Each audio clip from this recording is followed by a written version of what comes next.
ওই আল্লাহর সময় দরকার হবে না।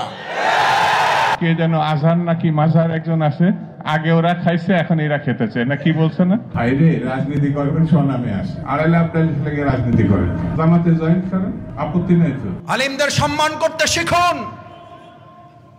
নামকে বিকৃত করা থেকে বিরত থাকুন।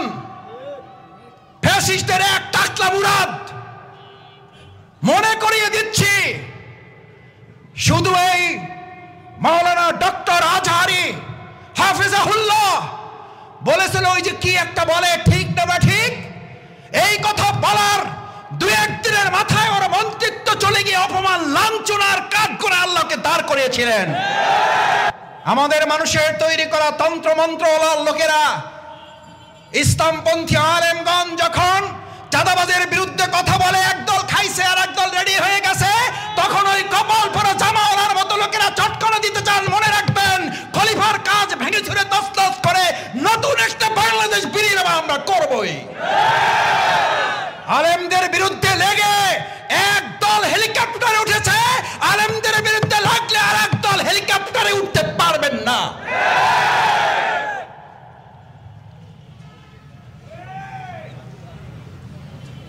আল্লাহ তাআলা আলেমদেরও দেখেন, জালিমদেরও দেখেন। আল্লাহ তাআলা আলিমদের সাহায্য করেন আর জালিমদেরকে শায়েস্তা করেন।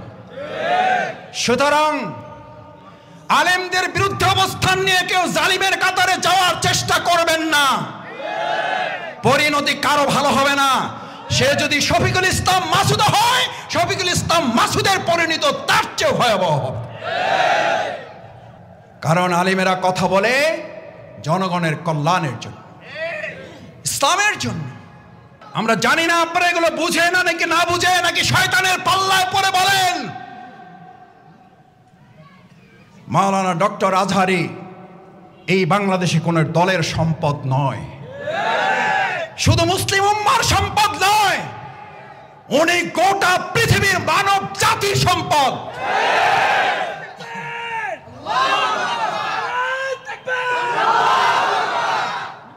ওনাকে আপনারা বলেন একটা দলে যোগ দিয়ে দেন, আরে ভাই উনি তো একটা দলে আছেই, বুঝেন না কেন? উনি তো একটা দলের কথাই বলেছে, সেই দলের নাম হচ্ছে ইসলাম। ইসলামের কথা বললে যদি কারো গায়ে আগুন জ্বলে, তাহলে বুঝতে হবে ওটা মুসলিম নামের কলঙ্ক, ইসলামের দুশমন।